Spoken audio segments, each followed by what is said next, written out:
everybody, welcome back to the channel, and a delayed video as I have been away on leave. As I mentioned in my previous videos, I was taking a trip across the other part of the Atlantic and ticking off a really big wish for myself to visit the battlefield of Gettysburg. So I thought today I would just share with you some of my photos and a couple of videos of what I saw. For those of you who've not been before, I'm sure you'll find it quite interesting, and for those that have been before, hopefully there'll be some new things in there that you might not have seen previously. As you know, I'm a big American Civil War history fan, and Gettysburg has always been on my list of things to do. So the opportunity, staying in Washington for a few days, to take a guided tour over was a must-do from my point of view. I'd like to highlight DC Tours, run by Tom. Fantastic, great guide, does lots of tours, does lots of other battlefields and non-military tours as well. But we proceeded on a very, very cold January day up to Gettysburg. Tom giving us some really good insights into things on the way through. Temperatures were ranging between -10 and -11 on the day, so it was exceptionally cold and had been snowing previously, although it was still navigable quite comfortably on the day, so that was great. But any period of time spent outside longer than about 5 minutes, and it was pretty freezing, to be honest. So probably wasn't able to spend as long at certain places as I would have ideally liked, or even see everything, which of course was impossible in the short time I had at the field. But we crammed a lot in, focused very much around the key areas. So we did day one from Buford Reynolds' perspective on the ridges, as they sort of did a fighting retreat into the town, and as the Confederates came up onto the ridge and pushed the Union back, and then obviously as they come off Seminary Ridge in through the town, coming up towards Colts Hill around the other side as well. So we covered all of that. We then we visited the cemetery, which was really interesting, seeing where the Emancipation speech was completed. I also picked up the Gettysburg Address information here. So apologies, it wasn't the Emancipation Address, it was the Gettysburg Address that Abraham Lincoln did at the cemetery, and we stood where that was given, and also looked at a lot of the graves of the unknown, those sadly who were unidentifiable after the battle. Of course, the field was held by the victors, and for soldiers of the opposite army, as is often the case, they were left there for a very long time or buried in big pits, and it was very difficult to identify them. So that was a sobering but interesting experience. We then drove around and across the main line of the Confederate Army, all the way. I've got a little map here that I took from the Gettysburg Centre myself. So we drove all the way along Seminary Ridge, and it's beautifully laid out battlefield, shows you where every corps, division, brigade, down to regiment in some cases, with the deployment areas where they were deployed within as well, so you can get a real good feel for the deployment and the layout of the ground. We came to the observation area on the ridge where RobertELee looked across on day 3 to the copse of trees, and decided that's where Pickett's charge was going to take place. And it was quite interesting looking at the ground, which again we were led to believe has not changed massively over the years. you couldn't see a lot of the undulations in the ground until you were standing the opposite side on the ridge, by the angle from the Union perspective. So very, very interesting. As always, walking the ground opens your mind to lots of permutations that you don't get through reading books and watching videos. We then drove around onto the flank, went through Devil's Den, spent some time there, spent some time up on Little Round Top, the slaughter pen, and we observed from a distance the peach orchard, the wheat field, etc. We didn't spend any time there. I don't believe there's a huge amount there in terms of other than a few memorials, but again, because of time and the temperatures, we just couldn't fit that all in. We then moved up onto the ridge, by the copse trees, the Angle, the Bryan Farm, the high water mark. We saw where Lou Armistead had fallen at the front of his regiments, and again, really useful to then look back into the platform over the other side of the field to see how far that area was, and the undulations were a little bit more visible with the picket rail fences as well. So really interesting to kind of see that perspective. We drove back via Colts Hill, and also we spent some time just having a quick look at Meade's HQ, the Leicester House, as was at the time as well. We did drive past Lee's HQ. I didn't get a chance to get a photograph of that, but hopefully that gives you a bit of an overview of the kind of parts of the field that we visited on the day. I also was recommended, I was in contact with Greg Wagman at littlewarstv, as I know he used to spend a lot of time on the field, just asking for some recommendations. And one of the things he did recommend highly was the toy miniature shop just on the edge of the battlefield as you go into Gettysburg town itself. I believe that was at 200 Steinwar Avenue or Steinwar Street.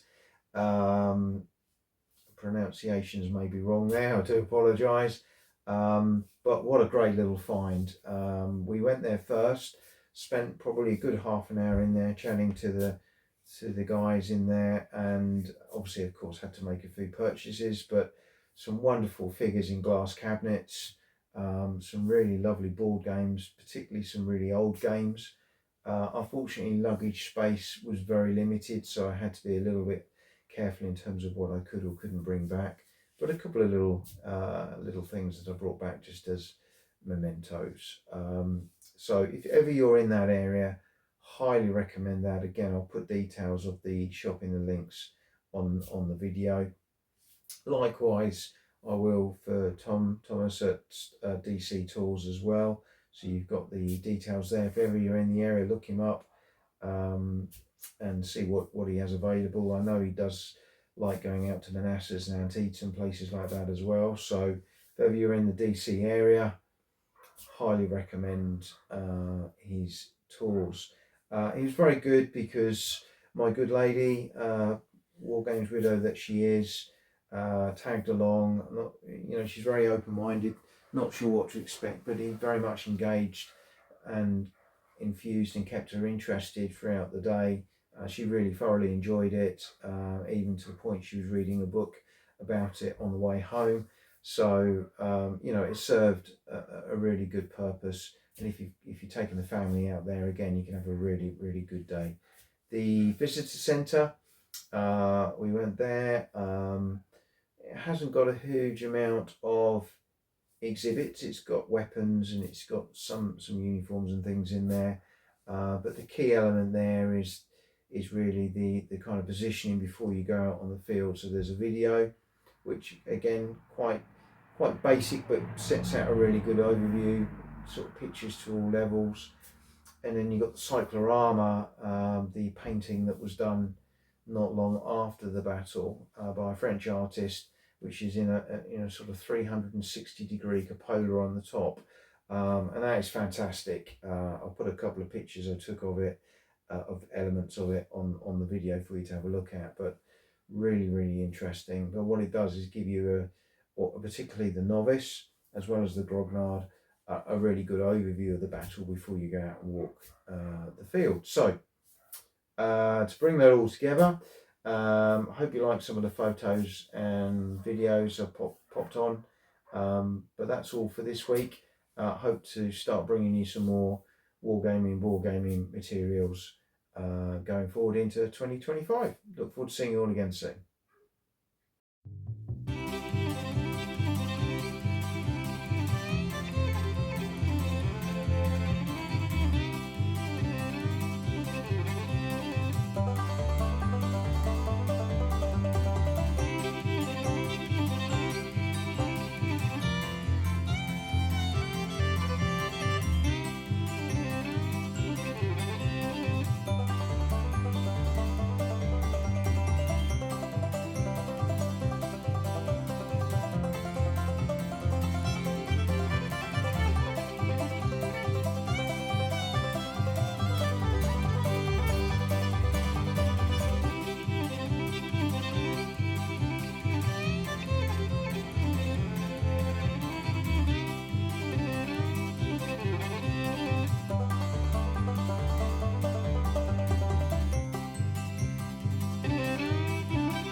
What we're going to discover when we get up there is that there's a discovery by the Union itself that, hey, we need to populate that height of land because the Southerners are coming this way.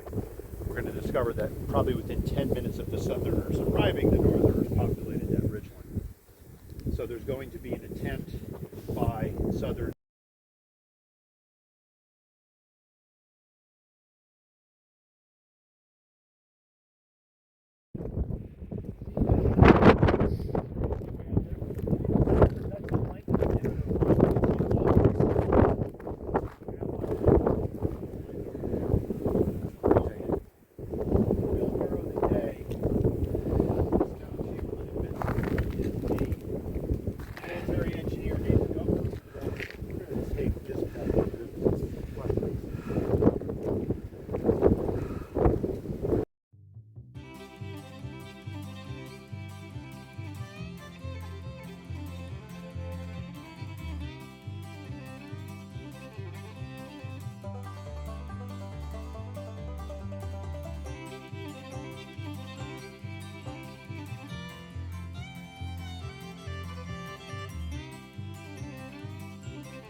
troops down there to save signals.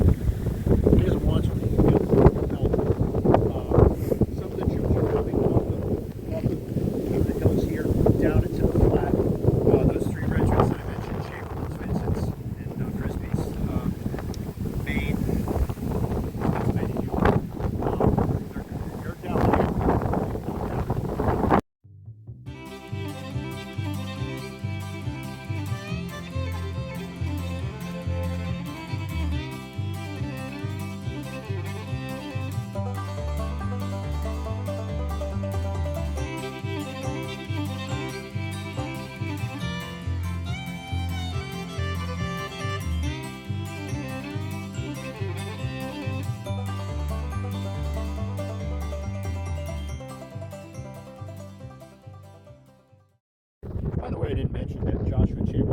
his gallant actions on the far left of the Union line on day 2 was given what was thought of as a sop on day 3. It's like, hey, why don't you just go over to the center? There's nothing that's going to happen there. So Chamberlain